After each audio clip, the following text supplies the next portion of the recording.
नमस्कार, मैं स्वप्निल और आप द न्यूज लॉन्चर देख रहे हैं। यूं तो ये सारी दुनिया ही आज के दौर में पूंजीवाद की मुट्ठी में कैद होती जा रही है। कैपिटलिज्म की मुट्ठी में कैद होती जा रही है, अमेरिका से लेकर भारत तक। और ऐसे में हमारे देश यानी कि भारत में भी बहुत सारे सेठ हैं, बहुत सारे पूंजीपति हैं। लेकिन उनमें से एक पूंजीपति हैं जिनको लोग यदा कदा गोदी सेठ कहा करते हैं। परिचय की जरूरत नहीं, आप समझ गए होंगे, गौतम अडानी साहब का जिक्र हो रहा है।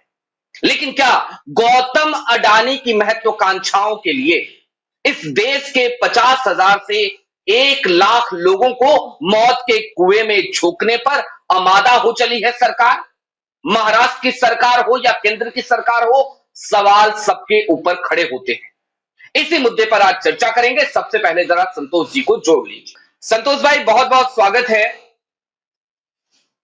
एक खबर आई और जब मुद्दा अडानी का हो तो आपसे बेहतर कौन समझेगा। सबसे पहले मैं चाहता हूं जरा दर्शकों को कुछ चीजें दिखा दी जाए। सबसे पहले जरा खबर दिखाइए कि वो खबर कौन सी है। जी हां, सत्य हिंदी की एक खबर ये बताती है, अडानी धारावी प्रोजेक्ट, कूड़े के ढेर पर 50,000 लोगों की सेहत। हटा लीजिए इस खबर को। और अब मैं आपको यह बता दूं कि यह पूरा मामला दरअसल धारावी रीडेवलपमेंट प्रोजेक्ट से जुड़ा हुआ है। जनसत्ता ने एक रिपोर्ट प्रकाशित करी है और यह रिपोर्ट केंद्रीय प्रदूषण नियंत्रण बोर्ड के हवाले से है। सीपीसीबी ने 2021 में कुछ गाइडलाइंस जारी किए थे और ये गाइडलाइंस ये बताते थे कि कोई भी बंद पड़े लैंडफिल के 100 मीटर के दायरे में किसी भी तरीके की आवासीय सुविधा, कोई अस्पताल, कोई स्कूल, ऐसी कोई भी चीज का डेवलपमेंट नहीं किया जा सकता। कुल मिला के रेजिडेंशियल सोसाइटीज का डेवलपमेंट वहां नहीं हो सकता, वहां पे इनका निर्माण नहीं हो सकता। लेकिन 2021 के इस गाइडलाइन को धता बताते हुए खबर यह है कि अडानी साहब के धारावी रीडेवलपमेंट प्रोजेक्ट के तहत जिन लोगों को विस्थापित होना पड़ा है, उनको अब देवनार लैंडफिल, वहां पर विस्थापित किया जा रहा है। वहां पर उनके लिए आवासीय सोसाइटी बनाई जाएगी। हटाइए ये जनसत्ता की रिपोर्ट भी। अब देवनार लैंडफिल का जिक्र आया तो मैं चाहता हूं जरा देवनार लैंडफिल क्या है, उसका विकिपीडिया पेज उसके बारे में क्या कहता है, वो आप एक बार अपनी स्क्रीन पर देखिए। यह है Deonar landfill. Deonar dumping ground Mumbai शहर में एक कचरा डंपिंग ग्राउंड या लैंडफिल है। शहर के पूर्वी उपनगर शिवाजी नगर में स्थित यह भारत का सबसे पुराना और सबसे बड़ा डंपिंग ग्राउंड है, जिसे 1927 में अंग्रेजों के जमाने में आजादी से पहले स्थापित किया गया था। हटाइए इसे भी। अब इसी विकिपीडिया पेज पर देवनार डंपिंग ग्राउंड से जुड़ी स्वास्थ्य संबंधी क्या सूचनाएं हैं, जरा वो दिखाइए स्क्रीन पर। देखिए, ये स्वास्थ्य संबंधी क्या समस्याएं वहां पर हैं, उसको लेकर क्या बताया जाता है। ऊपर नासा के द्वारा ली गई इमेज भी है, इसमें आपको साफ साफ धुआं दिख रहा होगा। देवनार डंपिंग ग्राउंड ने मुंबई के चेंबूर, गोवंडी और मानखुर्द के पड़ोस के निवासियों के लिए स्वास्थ्य संबंधी समस्याएं पैदा कर दी हैं। डंप पर बार बार आग लगने से आसपास के क्षेत्र के निवासियों के लिए रहने लायक स्थिति नहीं रह गई है। आसपास के क्षेत्र के निवासियों के लिए ध्यान दीजिएगा इस बात पे। 2008 में चेंबूर के लगभग 40 निवासियों ने लगातार आग और धुएं के विरोध में भूख हड़ताल की थी। फिर 2012 में चेंबूर के निवासियों ने डंपिंग ग्राउंड से निकलने वाले धुएं के बारे में ग्रेटर मुंबई के नगर निगम से शिकायत की, जो अस्थमा के रोगियों को प्रभावित कर रहा है। 2015 में डंपिंग ग्राउंड के आसपास के इलाके की पहचान शहर के सबसे प्रदूषित क्षेत्र के रूप में की गई थी। जनवरी 2016 में देवनार डंपिंग ग्राउंड में एक और आग लग गई, जिसके कारण बीएमसी को इसके द्वारा संचालित 74 स्कूलों को 2 दिनों के लिए बंद करना पड़ा था, क्योंकि ग्राउंड से निकलने वाले धुएं ने इलाके को ढक लिया था, जिससे सांस लेने में कठिनाई हो रही थी। और शिशु मृत्यु दर भी चिंता का विषय है। यहां पर प्रति 1000 जीवित जन्मों पर शिशु मृत्यु दर 60 से 80 है, जो पूरे शहर के औसत 35.2 से 2 गुनी है। हटा लीजिए। और संतोष भाई, बहुत सारे आंकड़े हैं, बहुत कुछ बताना है, बहुत सारी चिंताएं हैं। इंट्रो में ज्यादा लंबा समय चला गया, इसके लिए माफी। लेकिन संतोष भाई, पहले एक सवाल है। ये जो 50,000 से 1 लाख लोग विस्थापित किए जा रहे हैं, आसपास के क्षेत्र की क्या स्थिति है वो इस विकिपीडिया पेज ने बता दिया। लेकिन अब इन लोगों को अडानी साहब उसी कूड़े के ढेर पर जाकर वहां पे रेजिडेंशियल सोसाइटी बनाकर बिठाने जा रहे हैं। और एक जानकारी इस सवाल के साथ जोड़ दूं, यहां पर इनको बसाया जाएगा, इसकी मंजूरी 19 नवंबर 2024 को दी गई थी। और याद करेंगे संतोष भाई तो याद आएगा कि 20 नवंबर को महाराष्ट्र में चुनाव थे, तो जल्दीबाजी में, आनन फानन में ये मंजूरी दी गई क्या? और दी गई तो क्यों दी गई? और 50,000 से 1 लाख लोगों की जान की कोई कीमत नहीं है क्या? जी संतोष भाई। देखिए स्वप्निल भाई, निश्चित तौर पर, और मैं आपने इनके कसीदे में बहुत सारी चीजें कही, आप जनता भी जानती है इस बात को। और मैं प्रधानमंत्री नरेंद्र मोदी के करीबी मित्र धन्ना सेठ कहता हूं, और ये भी कहता हूं कि जादूगर की जान तोते में। ये हम्म। गौतम अडानी के साथ नरेंद्र मोदी का रिश्ता कोई आज का नहीं है। गुजरात के जब मुख्यमंत्री बनने के बाद किस तरह से एक एक करके अपने विरोधी नेताओं को उन्होंने साइड कर दिया, सेट कर दिया।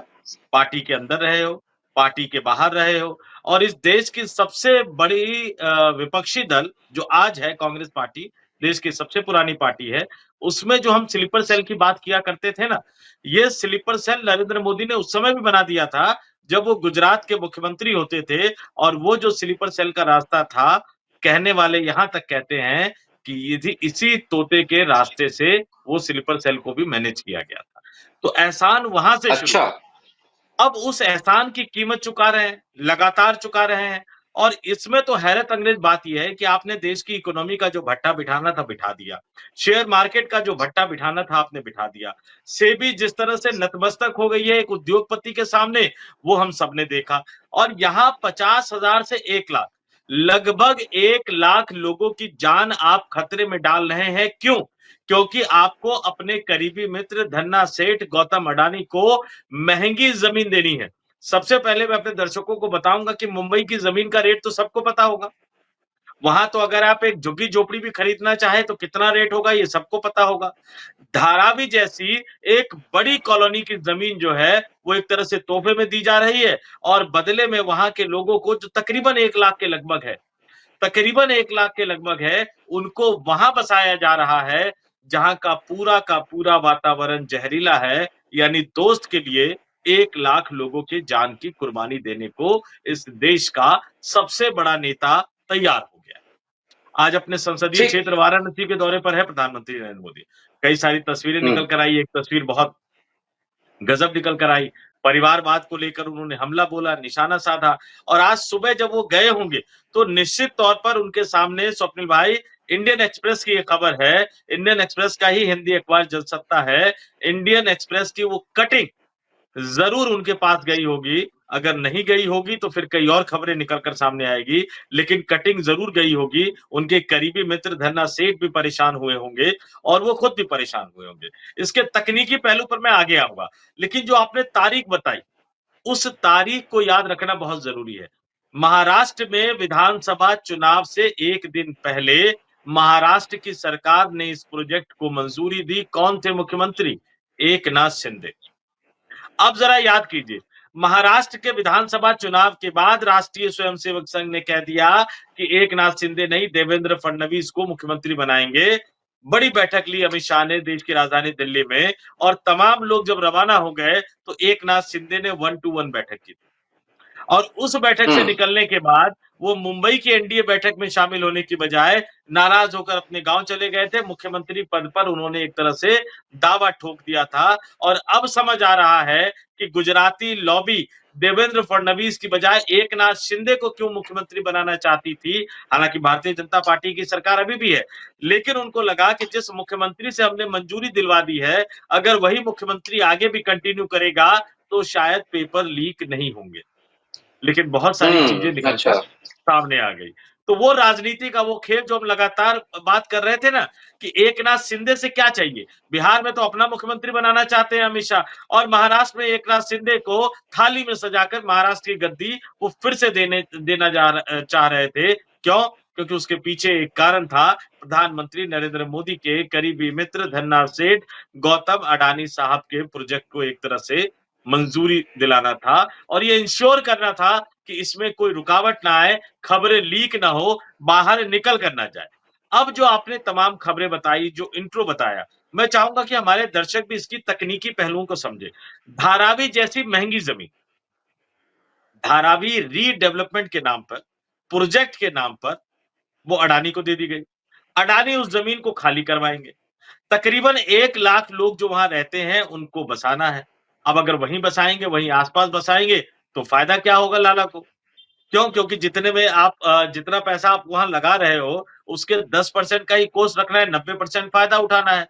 तो फिर जो जमीन ढूंढी जाती है इन 1 लाख लोगों को बसाने की, वो देवनार डंपिंग ग्राउंड है, उसको आप लैंडफिल कह लीजिए या डंपिंग ग्राउंड कह लीजिए, वहां इनको बसाए जाने की पूरी योजना, पुख्ता एक योजना तैयार की जाती है। अगर कोई और तस्वीर हो, अगर मैं कंट्रोल रूम से कहूंगा, कोई तस्वीर हो अगर डंपिंग ग्राउंड की, तो उसको एक बार लगा दीजिए देवनार डंपिंग ग्राउंड की। जी संतोष भाई, आप कंटिन्यू करें, ताकि दर्शक भी अब देखे ना उस कि कहां पे किस जगह पे बसाया जाएगा। अब उसमें देखिए कि क्या है, जो इंडियन एक्सप्रेस की रिपोर्ट का जो खुलासा हुआ है, ये सीधा-सीधा बता रहा है कि सीपीसीबी, देखिए एक-एक चीज को गौर से समझना होगा। सीपीसीबी की रिपोर्ट है, 2021 के जो दिशा निर्देश है, जो गाइडेंस है कि अस्पताल, आवास यानी रहने की जगह जहां लोग घर बनाकर रहते हैं, और स्कूल जैसी सुविधाओं को लैंडफिल के अंदर नहीं बनाया जा सकता, यानी घर नहीं बनाया जा सकता, स्कूल नहीं बनाया जा सकता क्योंकि बच्चे वहां जाते हैं पढ़ने के लिए, अस्पताल नहीं बनाया जा सकता क्योंकि वहां इलाज होता है, और इसकी सीमा जहां ये लैंडफिल या डंपिंग ग्राउंड होता है, उसकी सीमा का जो बाहरी चारों तरफ जो 100 मीटर का एरिया होता है, वो नो डेवलपमेंट जोन होता है, यानी वहां कोई भी संतोष किसी भाई, भी तरह का काम नहीं करवाया संतोष जाता। भाई, इसमें एक चीज और, संतोष भाई इसमें एक चीज और है, मैं ऐड ऑन कर दूं। ये गाइडलाइन बंद पड़ी किसी लैंडफिल के लिए है, किसी ऐसे वो डंपिंग आगे आ ग्राउंड रहा के हूं, लिए जो बंद हो चुके हो। हाँ। वो हाँ। आगे आ रहा हूं स्वप्न भाई, यही इसका सबसे खतरनाक पहलू है। लेकिन जो ये हाँ। देवनार जो लैंडफिल है, ये बंद नहीं है, बंद ये नहीं है एक्टिव है, एक्चुअली। इसका एक्टिव। उपयोग हो रहा है। अब ये जब एक्टिव है, तो एक्टिव जो डंपिंग ग्राउंड होता है, वो जहरीली गैसें छोड़ती है। ये देखिए स्क्रीन पर तस्वीर दिखा रहे हैं, ये जो एक्टिव जो होता है डंपिंग ग्राउंड होता है, या जो लैंडफिल होता है, वो जहरीली गैसें छोड़ता है, और ये जहरीली गैस छोड़ रहा है। और इसमें जो एनजीटी को जो 2024 में सीबीसीबी ने जो रिपोर्ट सौंपी थी, उस वो रिपोर्ट ये कहती है कि देवनार लैंडफिल से हर घंटे, मैं फिर अपने दर्शकों को बता दूं कि हर घंटे औसतन यानी एवरेजन 6202 किलोग्राम मीथेन उत्सर्जित होती है, यानी निकलती है, और इससे यह भारत के टॉप 22 मीथेन हॉट स्पॉट में से एक बन गया। इस तस्वीर को हटा दीजिए, यानी जो जहरीली गैस निकलती है, जो मीथेन निकलता है, 6202 किलोग्राम मीथेन हर घंटे निकलता है। और इस देश में जो टॉप की जो 22 जगह है ना, जहां से ये जहरीली गैस निकलती है, उसमें देवनार का यह लैंडफिल साइट आता है। और यहां पर लोगों को बसाने की कोशिश करना, लोगों को बसाने की बात करना, धारावी में फैली 600 एकड़ की झुग्गी झोपड़ियों में रहने वाले लोगों को, तकरीबन 1 लाख लोगों को, और 1 लाख से 50,000 का आंकड़ा इसलिए भी आ गया स्वप्नी भाई, कि हो सकता है कि वहां बहुत सारे लोगों के पास कागज ना हो मालिकाना हक के, इसलिए ये आंकड़ा एक्चुअली। 50,000 तक बताया जा रहा है। लेकिन वहां रहते 1 लाख लोग हैं, वो भी अपने आप में एक बड़ा गड़बड़ झाला है, वो भी अपने आप में एक बड़ा घोटाला है, क्योंकि बसाना है तो फिर आपको सबको बसाना है। जो लोग वहां रह रहे हैं, किसी भी तरह से रह रहे हैं, कागजी कार्रवाई तो कैसे होती है, हम और आप सभी जानते हैं कि सरकारी कार्यालयों में कैसी कार्रवाई होती है। तो जो इस देश के 22 सबसे बड़े जहरीले गैस उत्सर्जन करने वाला डंपिंग ग्राउंड है, वहां आप धारावी से हटाकर लोगों को बसाने ले जा रहे हैं। यानी ये क्लियर कट हो रहा है कि इस देश की सरकार के लिए, सरकार के मुखिया के लिए, अपने दोस्त के फाइनेंशियल हित के सामने 1 लाख लोगों की जान की कीमत नहीं है। और गौतम अडानी पे भी सवाल उठ रहा है, बहुत ज्यादा वो धर्म कर्म के काम करते हैं, प्रयागराज में कुंभ में गए, बाकायदा उन्होंने कैंप लगा रखा था। कई तरह के उनके बेटे की अभी शादी हुई, वो कई तरह के दान दक्षिणा वो देने की बात करते रहते दस हैं। हजार 1 करोड़ लाख लोगों दस की हजार करोड़ एक संतोष भाई, बिल्कुल, दस 1 हजार लाख करोड़ दान लोगों किया था। की 1 लाख लोगों की जान को जोखिम में डालकर 1 लाख लोगों को ऐसे डंपिंग ग्राउंड में बसाकर जहां से जहरीली गैसें निकल रही है। आप प्रयागराज में भले ही जाके स्नान कर लीजिए, दान पुण्य कर लीजिए, मुझे नहीं लगता कि भगवान इस तरह की दान दक्षिणा को स्वीकार करेंगे। ये राजनीतिक मुद्दा भी है, ये नैतिक मुद्दा भी है, ये सरकार के इकबाल पर भी सवाल उठाता है और ये सवाल अब महाराष्ट्र के मुख्यमंत्री देवेंद्र फडणवीस पर भी उठ रहा है, क्योंकि ये कहकर नहीं बचा जा सकता कि मुझसे पहले के मुख्यमंत्री ने ये किया था। सरकार में आने के बाद देवेंद्र फडणवीस ने 1-2 नहीं बल्कि 1 दर्जन के लगभग एकनाथ शिंदे सरकार में लिए गए फैसले को बदलने का काम किया है। अब उनके ऊपर बड़ी जिम्मेदारी है कि वो इस फैसले को बदले, गौतम अडानी की कंपनी से ये धारावी रीडेवलपमेंट का प्रोजेक्ट छीने ताकि उन 1 लाख लोगों की जान बच सके, उनको जहर वाले डंपिंग ग्राउंड में ना बसाया जाए। ठीक बात है संतोष भाई, दो चीजें और हैं। ये जो प्रोजेक्ट है, ये जिस कंपनी के थ्रू अभी ऑपरेट हो रहा है, उस कंपनी का नाम है नव भारत मेगा डेवलपर्स। इस कंपनी में 80% शेयर अडानी का है, लेकिन 20% शेयर तो राज्य के पास है। तो पहली चीज तो ये कि भाई राज्य ठीक है, मतलब अडानी तो ठीक है कि गोदी सेठ है, पूंजीपति हैं, अपना फायदा देखेंगे। लेकिन जब भारत की बात होती है, जब स्टेट की बात होती है, तो संतोष भाई हम लोग हमेशा पढ़ते रहे, सुनते रहे, जानते रहे कि India is a welfare state. यहां पर लोगों की जेब से जब टैक्स लिया जाता है, तो उस टैक्स का उपयोग किया जाता है कि भाई इस समाज के अंतिम पंक्ति में खड़े व्यक्ति को तमाम सुविधाएं दी जा सके। यही तो है वेलफेयर स्टेट का मतलब। तो एक राज्य सरकार क्या एक पूंजीपति के दबाव में एक ऐसी कंपनी का हिस्सा है जो कंपनी मौत के कुएं में 1 लाख लोगों को डालने जा रही है, झोंकने जा रही है? पहला सवाल। और एक छोटी सी बात और मेरे मन में आई, आपने एक बात कही थी उसी से जुड़ी। आपने कहा कि भाई बहुत एहसान है गुजरात के जमाने से। होंगे संतोष भाई, कोई दो राय नहीं, लेकिन एहसान है तो जिसके ऊपर है वो चुकाए। इस देश का आम नागरिक एहसान चुकाएगा क्या? मोदी जी के ऊपर किसी ने एहसान किया तो क्या उसकी कीमत इस देश के 140 करोड़ लोग चुकाएंगे? ये एक सवाल है संतोष भाई। चुका रहे हैं स्वप्निल भाई, इस देश के 143 करोड़ लोग उस एहसान की कीमत चुका रहे हैं। अमेरिका दबाए जा रहा है हमें, और अमेरिका के सामने चूं तक की आवाज नहीं निकल रही, क्योंकि इनके दोस्त के खिलाफ वहां एफआईआर हो रखी है। और अब हालत ये है स्वप्निल भाई कि गौतम अडानी ने सबको मैनेज कर लिया है। मेन स्ट्रीम मीडिया तो भूल ही जाइए आप कि कुछ बोलने को तैयार है। कई यूट्यूबर पे जो क्रांतिकारी पत्रकार बन के आते रहा करते थे, अडानी की चीजों को उठाया करते थे, वो सब भी मैनेज हो गए हैं, अडानी पर चुप हो गए। लेकिन हम बोल रहे हैं, लगातार बोलते रहेंगे। और सिर्फ अडानी पर ही नहीं, आपने महाराष्ट्र सरकार और महाराष्ट्र के मुख्यमंत्री की बात कही। मैं ये कहता हूं कि महाराष्ट्र की सरकार, महाराष्ट्र के मुख्यमंत्री सिर्फ एक उद्योगपति के दबाव में नहीं है, गौतम अडानी के दबाव में नहीं है, वो इस देश के प्रधानमंत्री नरेंद्र मोदी के दबाव में है। और माफ कीजिएगा, लेकिन एक बात मैं जरूर कहूंगा कि अब इस मसले पर राष्ट्रीय स्वयंसेवक संघ को भी आगे आना है, क्योंकि देवेंद्र फडणवीस को मुख्यमंत्री उन्होंने बनाया है। आरएसएस को यह तय करना है, देवेंद्र फडणवीस को यह तय करना है कि इस देश के मुखिया प्रधानमंत्री नरेंद्र मोदी के दोस्त को फायदा पहुंचाने के लिए आप अपने ही राज्य के 1 लाख से ज्यादा लोगों को जहर देने को तैयार हैं, मौत के मुंह में फेंकने को तैयार है। और ये सिर्फ वही एक मसला नहीं है, सरकार ने कैसे काम किया, इससे पहले की सरकार ने आनंद फानंद में कैसे इस पूरे प्रोजेक्ट को अडानी ग्रुप को दे दिया गया। और देवनार जो डंपिंग ग्राउंड है, उससे जुड़ी एक और खबर मैं आपको बता देता हूं। देवनार में जी जहां यह आवासीय परियोजना है, जहां धारावी से लोगों को निकाल कर बसाना है, वहां पर 2 पावर प्लांट की भी योजना है। और वो पावर प्लांट क्या है? कि WTE प्लांट और दूसरा बायो सीएनजी प्लांट, इसको साल 2023 में मंजूरी दी गई थी। हम अभी 2025 में बैठे हैं। साल 2023 में मंजूरी दी गई थी और इन परियोजनाओं का उद्देश्य देवनार के 600-700 मीट्रिक टन रोजाना निकलने वाले कचरे को संसाधित करना है।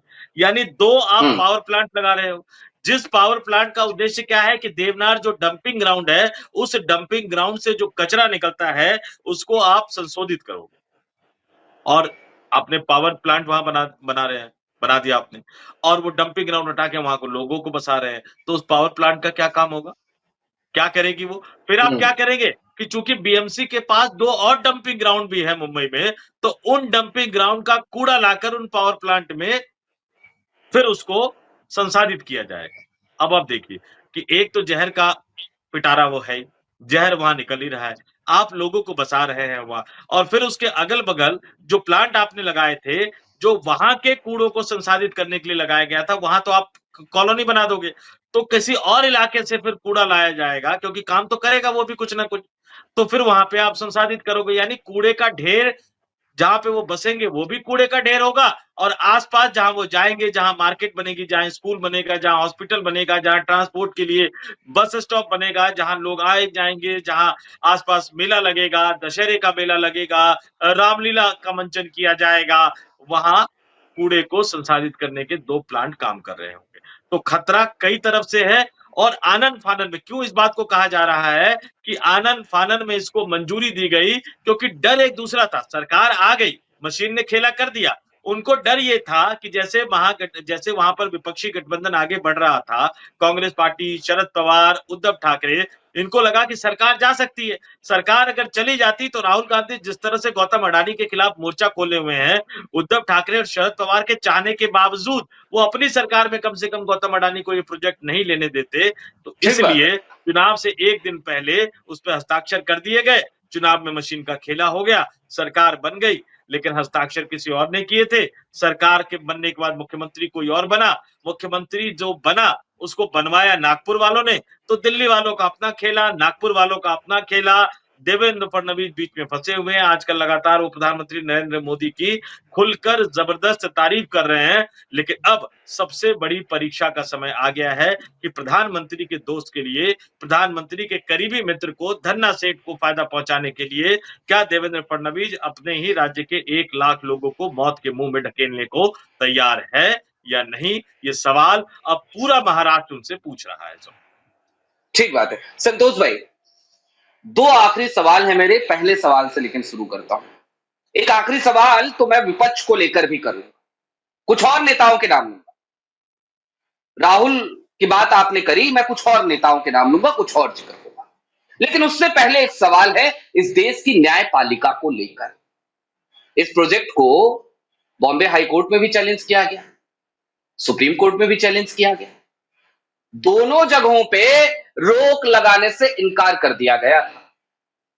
संतोष भाई सवाल यह है, क्या न्यायपालिका भी आंख बंद करके बैठी हुई है? अगर बैठी है तो फिर तो यह समझा जाए कि कार्यपालिका हो, विधायिका हो या न्यायपालिका हो, तीनों को ही फर्क नहीं पड़ता इस देश की आवाम से। इस देश की आवाम घुटती रहे, मरती रहे। जिस जगह पे हम रहते हैं, मैं नोएडा में रहता हूं, बगल में गाजीपुर है, एक जगह डंपिंग ग्राउंड है। मैं एक दिन का एक वाकया बताना चाहता हूं दर्शकों को। एक दिन मैं और मेरे एक साथी वहां गए किसी काम से। जाहिर सी बात है, गाड़ी में बैठे हुए थे, जैसे ही गाड़ी का दरवाजा खुला है, वो साथी वहां पे खड़े नहीं रह पाए। मुझे चूंकि पहले से पता थी सारी स्थिति, तो मैं तो भाई मास्क वगैरह लेकर के, अपने नाक पे रुमाल लेकर के बैठा था। हमने जिस काम से हम गए थे, हमने वो काम नहीं किया। वो साथी वहां से गाड़ी को आधे किलोमीटर भगा कर लाए हैं तुरंत, और उसके बाद उन्होंने वहां पे वोमिट किया है। ये स्थिति है गाजीपुर में। गाजीपुर देश के टॉप 22 डंपिंग ग्राउंड्स में नहीं आता है, ये आता है देवनार। तो खैर ये तो एक वाकया था, लेकिन न्यायपालिका, ये सवाल ज्यादा महत्वपूर्ण है संतोष भाई। न्यायपालिका को फर्क नहीं पड़ता क्या इस देश की आवाम से? जी। मुझे लगता है स्वप्निल भाई की जो दिया तले अंधेरा वाली जो कहावत है ना, हम्म शायद ये न्यायपालिका पर बिल्कुल मुफीद बैठती है। और अगर न्यायपालिका अपनी जिम्मेदारी को निभा रही होती तो एक जज के घर पे जो करोड़ों रुपए मिले, उनको सिर्फ ट्रांसफर करके नहीं छोड़ दिया जाता। अब वो इलाहाबाद हाई कोर्ट पहुंच गए और बड़े मजे से वो हाई कोर्ट शपथ के ले जज लिया है। के रूप में सारी सुविधाओं का आनंद ले रहे हैं। करोड़ों रुपए जी। बरामद हुए। अब सोचिए कि वो इलाहाबाद में बैठकर क्या कर रहे होंगे? क्यों? क्योंकि अब तो उनको समझ में आ गया कि खुला खेल फर्रुखाबादी है, नाम आ गया है, घर से बरामदगी हो गई, सुप्रीम कोर्ट ने बाकायदा नोटों के विजुअल अपलोड कर दिए, सुप्रीम कोर्ट ने जांच बिठा दी, लेकिन फिर भी कोई कुछ उनका बिगाड़ नहीं पाया, फिर भी कोई कुछ उनका उखाड़ नहीं पाया, तो अब तो खुला खेल फर्रुखाबादी की तरह करेंगे वो। और हम्म। दुर्भाग्य से इस देश की न्यायपालिका की हालत यही है। अभी हाल ही में जो पुराने चीफ जस्टिस थे मिश्रा साहब, उनका एक फैसला आया, उनके एक फैसले को लेकर सिंगापुर की एक दीपक अदालत का मिश्रा जी मसला का। आया कि जी। सैकड़ों पन्ने जो हैं वो कट कॉपी पेस्ट हो रखे। और इसके अलावा 400 कुछ इस पन्नों देश का की फैसला था, एक 224 25। जी, या 224 और 25 पन्ने उन्होंने कॉपी पेस्ट किए थे। जी। और एक बहुत बड़े वकील से मेरी जब इस मामले में बात हो रही थी तो उन्होंने एक चीज और कही कि आजकल हम्म। सुप्रीम कोर्ट के जज जो है वो सुनना पसंद नहीं करते, वो ऑब्जर्वेशन दे देते हैं, कोई बड़ी बड़ी बात बोल देते हैं, अखबारों में छप जाती है उनके नाम के साथ, टीवी चैनल में चल जाती है उनके हम्म। नाम के साथ, और वो ऑब्जर्वेशन के बाद हीरो बन जाते हैं। जब कलम साइन करने की बारी आती है, फैसला लिखने की बारी आती है, तो जो हिम्मत वो बोलते हुए दिखाते हैं वो लिखते हुए नहीं दिखाते, क्योंकि उसके पीछे कई तरह के किंतु परंतु होते हैं। पूर्वोत्तर से आने वाले एक राज्य के मुख्यमंत्री तो बाकायदा अपने सुसाइड नोट में इस देश की जुडिशरी को नंगा करके चले गए थे, इस देश की न्यायपालिका को नंगा करके चले गए थे कि किस तरह से फैसले रोके जाते हैं, किस तरह से फैसले लिए जाते हैं, और विधायिका और सरकार कार्यपालिका इन दोनों को तो एक तरफ रख दिया जाए। हालत ये हो गई है कि जो पंच है, जिनको पंच परमेश्वर कहा जाता है, वो न्यायपालिका भी अब इन तमाम तरह के दबावों के अंदर झुकी हुई है, डरी हुई है, सहमी हुई है, और नोटों का कारोबार जारी है और पैसा बोल रहा है, चाहे वो सरकार के फ्रंट पर हो, मंत्री के फ्रंट पर हो, या इस देश की न्यायपालिका के फ्रंट पे हो। और मैं कहता हूं कि ये दुर्भाग्यपूर्ण स्थिति है कि बारूद के ढेर पर हमारा देश बैठा हुआ है, क्योंकि संविधान में जो तमाम जो चारों स्तंभ बताए गए हैं, चाहे वो कार्यपालिका हो, विधायिका हो, न्यायपालिका हो, और चौथा स्तंभ जो मीडिया है, जो मेन स्ट्रीम मीडिया, जो गोदी मीडिया है, इनमें से कोई भी अपनी जिम्मेदारी को नहीं निभा रहा है, और इसीलिए भारत एक ऐसे खतरे के भंवर में फंसता जा रहा है, ऐसा लगता है कि कोई इस देश को बचाने वाला नहीं। ठीक बात है। बड़ा अच्छा आपने एक जिक्र कर दिया। मेरे ख्याल से अरुणाचल के मुख्यमंत्री थे, उस पे तो एक वीडियो बनती है, 60 पन्नों का उनका सुसाइड नोट रहा। खैर, आखिरी सवाल संतोष भाई, चर्चा थोड़ी लंबी हो गई लेकिन ठीक है, एक आखिरी सवाल, ये जरूरी सवाल है, बुनियादी सवाल है, क्योंकि देश की जनता को लगता है कि चलो सत्ता पक्ष में ये लोग बैठे हैं, अडानी इनके दोस्त हैं, ये हट जाएंगे, सब सही हो जाएगा, सब चंगा हो जाएगा। राहुल गांधी लड़ते हैं अडानी से, इसमें कोई दो राय नहीं। छोड़ दीजिए, राहुल का कोई जिक्र नहीं करेंगे। राहुल की पार्टी में बैठे हुए कितने लोग अडानी से लड़ते हैं, ये हम सबको पता है। बीते दिनों जहां जहां सरकारें रही, वहां पे अडानी के ऊपर कांग्रेस की सरकारें कैसी मेहरबान रही, हमने देखा है। अभी कुछ दिनों पहले झारखंड के मुख्यमंत्री, उनसे अडानी साहब की मुलाकात हुई, रैयतों का आंदोलन वहां चल रहा है। ममता बनर्जी, यदा कदा गौतम अडानी साहब से मुलाकात उनकी होती रहती है, तमाम तस्वीरें आती हैं, तमाम खबरें आती हैं, और अडानी के ऊपर बोलते समय मुंह पे ताला लग जाता है। मैंने ममता जी और हेमंत जी का जिक्र इसलिए किया क्योंकि ये दोनों इस समय सत्ता में हैं। अडानी साहब को पता है और इनको भी पता है कि सत्ता में है तो अडानी साहब की जरूरत। मैं दावा नहीं करता, लेकिन हो सकता है कल को अखिलेश यादव उत्तर प्रदेश के मुख्यमंत्री बन जाए, तो मुझे नहीं पता क्या होगा, हो सकता है अडानी पे वो ही सॉफ्ट हो जाए। लेकिन संतोष भाई, सवाल ये है कि ये जो हम जिस पूंजीवाद की तरफ चल रहे हैं, विपक्ष के इन तमाम नेताओं को देखिए और उसके बाद ये प्रतिक्रिया दीजिएगा कि क्या सिर्फ मोदी ही गुनहगार हैं या फिर गुनाह इनका भी है। स्वप्निल भाई, आज आपने दो चीजों का किस्सा कर दिया। तो जब मैं एक्टिव जर्नलिज्म करता था, उस दौर के हम्म। दो किस्से आपको बताता हूँ, बड़े दिलचस्प किस्से हैं, और उसके बाद आपको समझ में आ जाएगा कि कभी-कभी भाजपा गलत नहीं कहती है कि अडानी तो बड़े उद्योगपति कांग्रेस के कार्यकाल में भी बने थे। और मैंने कहा ठीक कि बात। कांग्रेस के एक बड़े नेता को मैनेज करके नरेंद्र मोदी अपने आप को बचाकर गुजरात के मुख्यमंत्री बने रहे, तो बड़े नेता ऐसे ही तो मैनेज नहीं हुए होंगे ना। एक मुझे ठीक ध्यान आ रहा बात। है कि पर्यावरण मंत्री शायद जयंती नटराजन हुआ करती थी और एक बड़ा पर्यावरण क्लीयरेंस का मामला आया था, कोई खबर हम लोगों के पास निकल के आ गई थी और उस खबर को चलाने की बात हो रही थी, तो एक बहुत बड़े क्रांतिकारी संपादक हुआ करते थे। उनके रिपोर्टर के पास वो खबर आई, उन्होंने उस खबर को बनाया, बड़े तफ़सील से बनाया। गौतम अडानी के लोगों ने फ़ोन भी किया।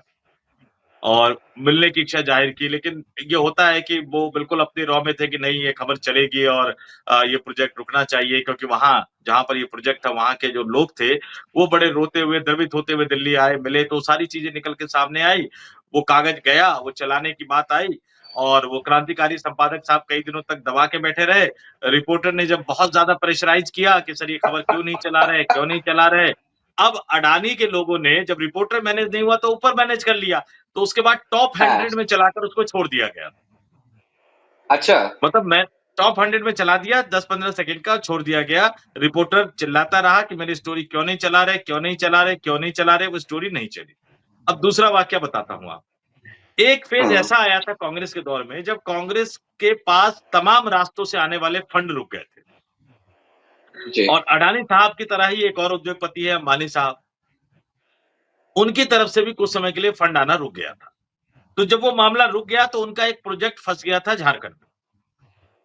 गांधी परिवार की तरफ से, दरबार की तरफ से, उनके एक करीबी नेता जो इन सब चीज़ों को मैनेज किया करते थे, अब इस दुनिया में नहीं है इसलिए उनका नाम नहीं लेना चाहिए।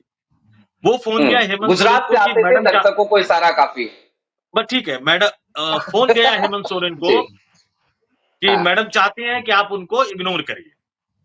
तो उन्होंने हुँ, 5 दिन, 10 दिन, 15 दिन तो इग्नोर किया, लेकिन फिर मैं फिर वही बोलता हूँ कि पैसा बोलता है।